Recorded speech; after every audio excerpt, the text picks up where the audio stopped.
War is chaos, but captivity is silence. And within that silence, men and women dreamed of freedom. Across decades, filmmakers dared to capture those desperate escapes.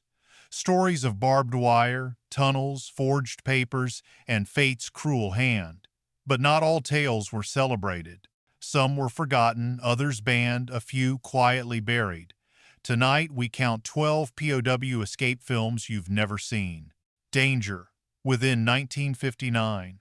At first glance, Danger Within seems like another stiff upper lip British war drama, yet beneath its veneer lies one of the most overlooked prisoner of war films of the Cold War era.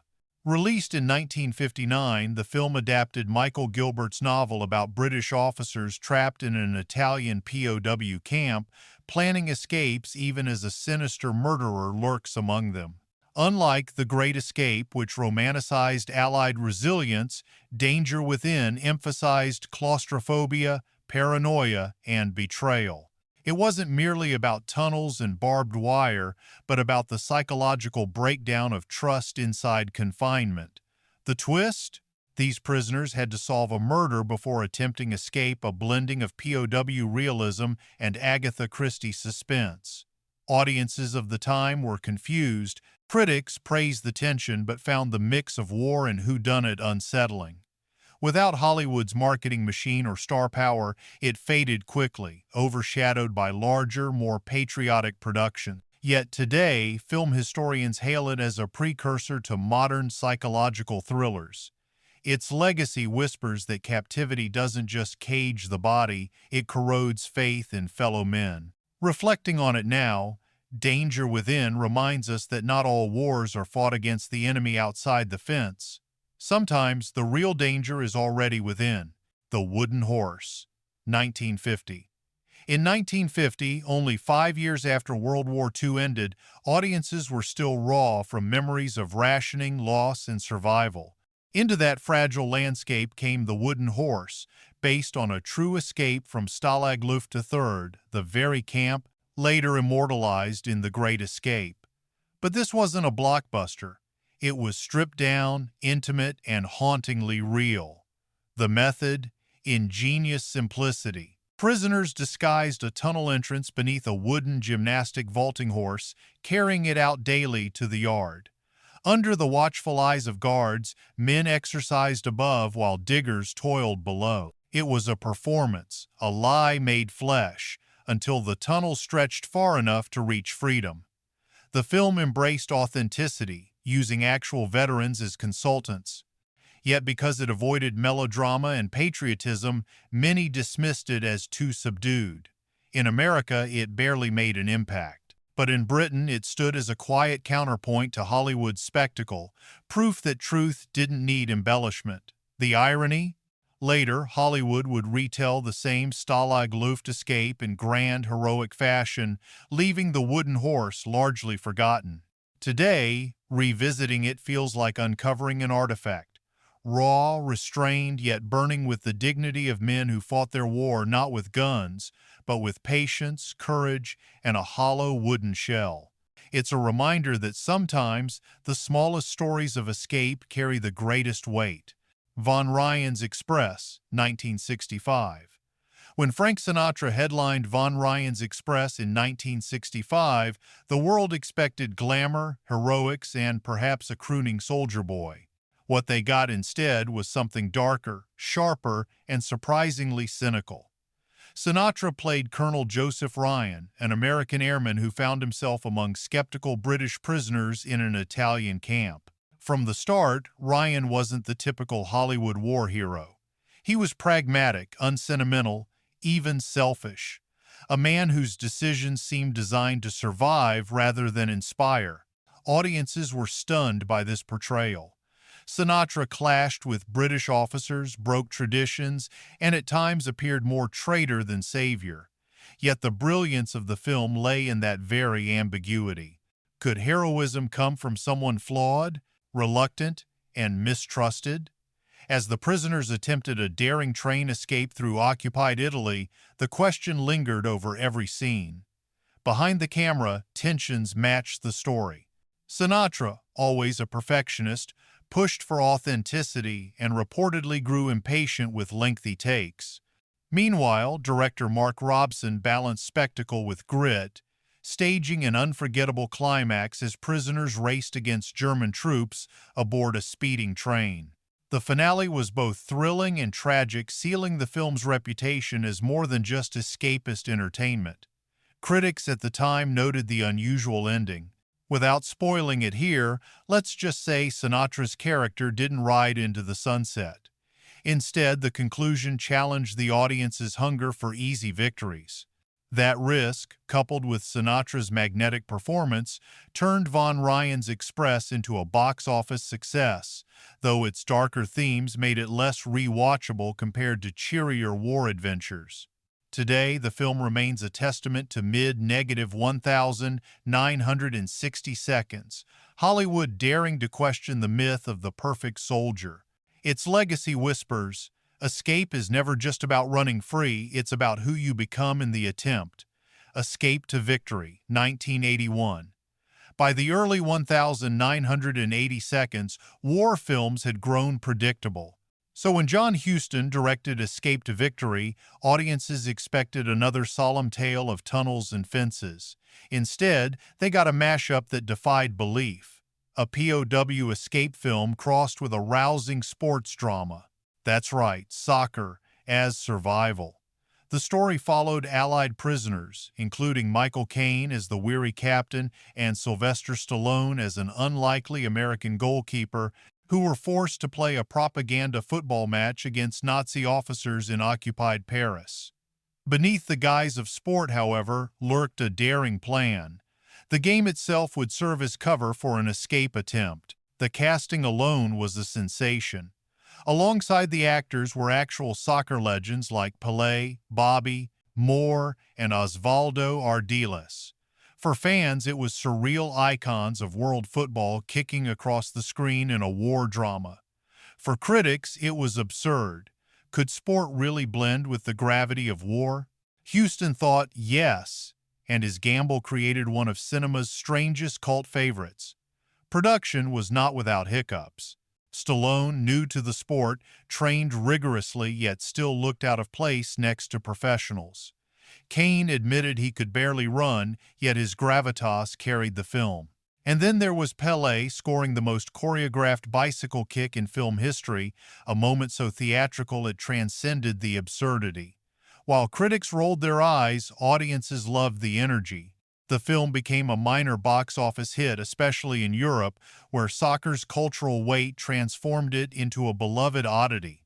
Today, it is remembered less as a POW classic and more as a curiosity proof that even in captivity, humans cling to joy, teamwork, and sport as weapons of defiance. The emotional takeaway? Escape to Victory reminds us that sometimes survival is not only about digging tunnels or breaking chains, it's about preserving the spirit. The Colditz Story, 1955. Few prisons captured the imagination like Colditz Castle, the supposedly escape-proof fortress in Germany.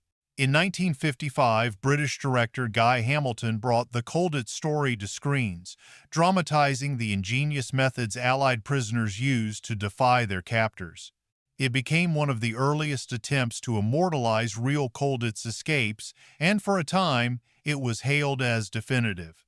The film leaned heavily on authenticity, drawing from Pat Reed's memoir. Instead of glamour, it offered gritty depictions of forged passes, uniform disguises, and elaborate ruses carried out under constant surveillance.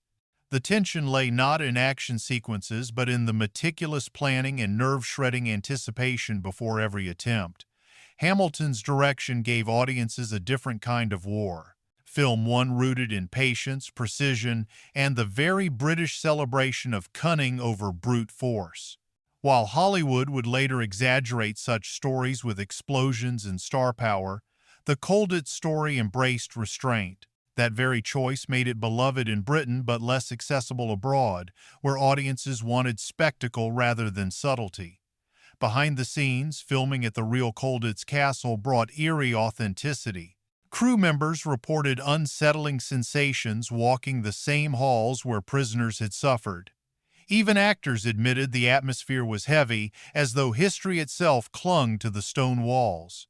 Despite its modest budget, the film resonated with post-war audiences who had lived through ration books and air raids. It wasn't escapism, it was recognition. Yet as decades passed, flashier films like The Great Escape eclipsed it in popular memory. Today it exists in a shadowy space, essential for historians, forgotten by casual viewers. Still, the Colditz story holds a quiet power. It teaches that escape isn't only about breaking walls, it's about breaking the illusion of invulnerability. Even the strongest prison can be undone by human will.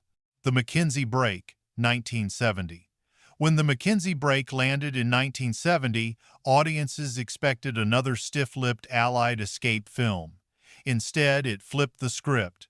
This time, the escapees weren't British or American prisoners, but German POWs held in Scotland. And leading them was Helmut Greim as the cunning, ruthless U-boat officer Willy Schluter, a man who refused to accept defeat even behind barbed wire. The film opened on a camp divided, British guards struggling to maintain order, German prisoners split between hardline Nazis and moderates who simply wanted to survive. Schluter masterminded an escape not as an act of survival, but as a continuation of war, his men still loyal to Hitler, still committed to striking back. Director Lamont Johnson created a tense chess match. On one side stood Schluter, charismatic and manipulative. On the other, Brian Keith as Captain Connor, an Irish intelligence officer tasked with foiling the escape. Their battle wasn't fought with guns, but with psychology, deception, and counter-deception. Each move smuggling maps, forging documents, staging distractions built toward a deadly game of outwit or be outwitted. At the time, critics were unsettled. Showing German prisoners as intelligent, even admirable in their cunning, clashed with the simpler narratives audiences preferred.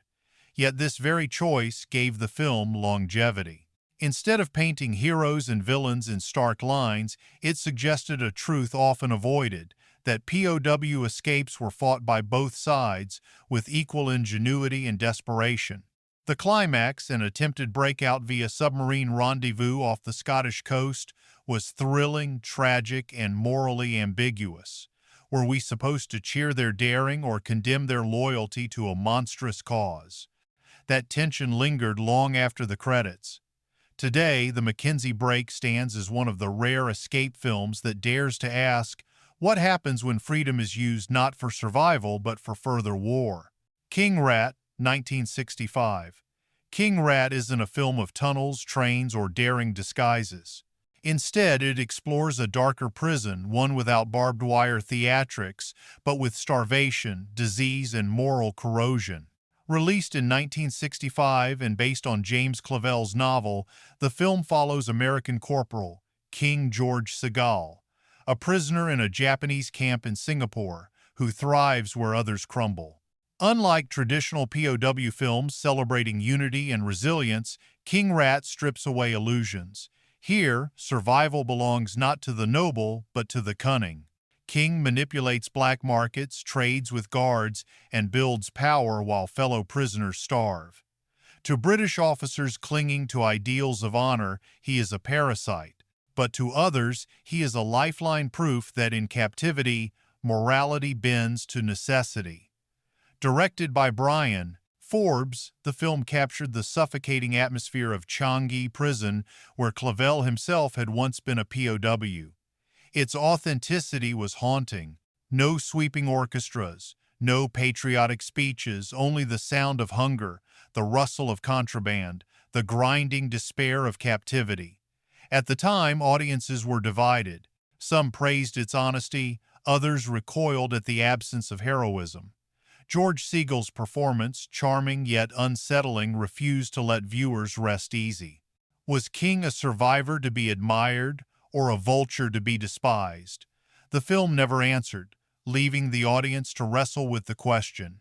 In hindsight, King Rat is less an escape film in the literal sense and more an escape of the soul.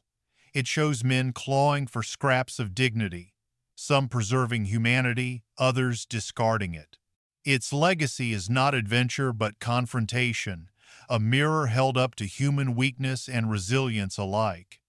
Merry Christmas, Mr. Lawrence, 1983. Few films capture the psychological labyrinth of captivity like Merry Christmas, Mr. Lawrence. Released in 1983, it brought together an unlikely mix. Japanese auteur Nagisa Oshima, British pop icon David Bowie, and Japanese musician-actor Ryuichi Sakamoto. The result? A haunting meditation on war, identity, and the boundaries of human connection. Set in a Japanese POW camp during World War II, the film followed the tense relationship between Bowie's character, Major Jack Selliers, and Sakamoto's Captain Yonoi. This wasn't about daring tunnels or breakouts, it was about cultural collision, repression, and unspoken desires. Yonoi admired Selliers, perhaps even loved him, yet their bond was wrapped in cruelty, discipline, and shame. Oshima, known for pushing boundaries, refused to deliver easy answers. Instead, he crafted a story where captivity became a stage for exploring honor, power, and forbidden emotion. Tom Conti, as Lieutenant Lawrence, served as the mediator, a man fluent in both cultures, trapped between brutality and compassion. The production itself was remarkable. Bowie, at the height of his stardom, shocked fans by sinking into a restrained, tragic role. Sakamoto not only acted but composed the score, creating one of cinema's most haunting themes, a melody of sorrow and longing that still resonates worldwide. Critics were divided. Some hailed it as profound, others dismissed it as too abstract, too slow. But for those willing to engage, the film revealed captivity not as a backdrop for heroism, but as a crucible for humanity's deepest contradictions. The ending quiet, devastating, unforgettable left audiences questioning the very nature of freedom. Merry Christmas, Mr. Lawrence endures not as a story of barbed wire escapes, but as a meditation on the chains within us all. Stalag 17, 1953. Before the Great Escape filled cinemas with tunnels and heroics, there was Stalag 17. Released in 1953, Billy Wilder's film was a revelation, part suspense thriller, part black comedy, and entirely unlike any POW film before it. Based on the Broadway play, it dared to suggest that prisoners weren't always noble martyrs. They could be cynical, selfish, even corrupt. The story centered on Sergeant J.J.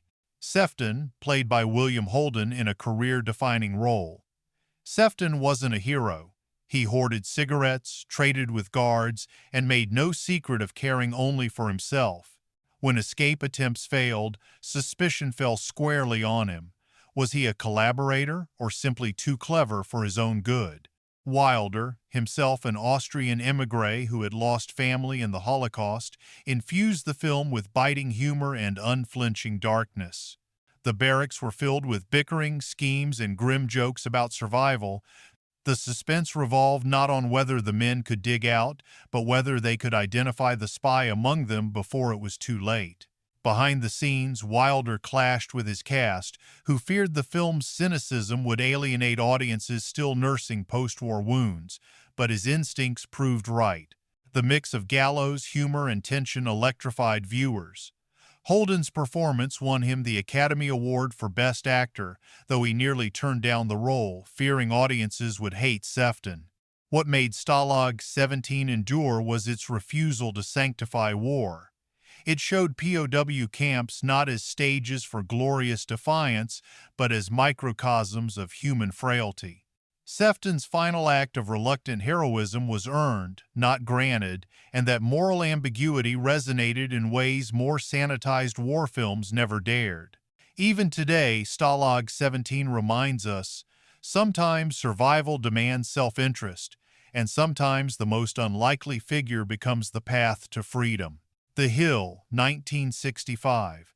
By 1965, war films often blurred into predictable tales of courage and sacrifice. Then came The Hill, Sidney Lumet's blistering British drama starring Sean Connery in one of his finest non-Bond performances. It wasn't about Allied prisoners under German guard, it was about British soldiers imprisoned by their own army in a North African military prison. This alone made it revolutionary. Instead of noble escapees and villainous enemies, The Hill portrayed a system where cruelty came from within. The story followed a group of British soldiers punished for insubordination, forced to endure brutal physical labor under sadistic wardens. The infamous hill, a massive mound of sand the men were ordered to climb repeatedly in the scorching desert heat, became both a literal and symbolic instrument of psychological torture. Lumet shot the film in stark black and white, stripping away glamour and leaving only raw, punishing realism. The performances were visceral. Connery shed his suave Bond persona, embracing vulnerability, rage, and desperation. Harry Andrews, as the merciless regimental sergeant major, became one of the most chilling authority figures in cinema. The production was grueling. Filming in Spain under blistering heat, cast members endured conditions not far removed from their characters. Lumet's unrelenting direction emphasized sweat, exhaustion, and the claustrophobic cruelty of authority unchecked. Critics hailed it as a masterpiece of intensity, though its bleakness limited its commercial reach. What sets The Hill apart in the canon of POW and prison films is its theme. The enemy isn't always across the battlefield. Sometimes the oppressor wears the same uniform. Its legacy is a haunting reminder that captivity can be psychological as much as physical, and escape isn't always from fences, it's from the crushing weight of power itself. La Grande Illusion, 1937. Long before World War II, Jean Renoir gave the world a meditation on captivity that transcended politics and borders. La Grande Illusion, released in 1937, is often called the greatest war film ever made, not because of action, but because of its humanity. Set during World War I, the film followed French officers captured by Germans. Instead of caricatured villains, Renoir presented the German commandant, played by Erich von Stroheim, as cultured, weary, and even compassionate. The film emphasized the bonds and barriers of class, language, and honor. Aristocratic French officers shared more kinship with their German counterparts than with working-class comrades, hinting at the old-world hierarchies already crumbling in the face of modern war. The escape attempts in La Grande Illusion weren't just about survival, they symbolized humanity's yearning for freedom, dignity, and connection across enemy lines. Renoir, himself a veteran of World War I, infused the film with authenticity and sorrow. He suggested that war was not only futile but absurd, tearing apart men who otherwise might share a drink at the same table. The film's release was explosive, banned in Nazi Germany as cinematic enemy number 1, suppressed in fascist Italy, and briefly banned in France for its unsettling message. La Grande Illusion was both celebrated and feared. Even decades later, it remains a touchstone of world cinema, cited by Orson Welles and François Truffaut as one of the greatest films ever made. Its message is timeless. Barbed wire may divide men, but true captivity lies in the illusions of nationalism, class, and power. To escape those is the greatest illusion of all. The Great Escape, 1963. No list of POW escape films could end anywhere else. The Great Escape wasn't just a movie, it became myth, legend, and the yardstick against which all other prison break stories are measured. Released in 1963, directed by John Sturges, and powered by a dazzling ensemble cast: Steve McQueen, James Garner, Richard Attenborough, Charles Bronson, it was Hollywood at its most audacious.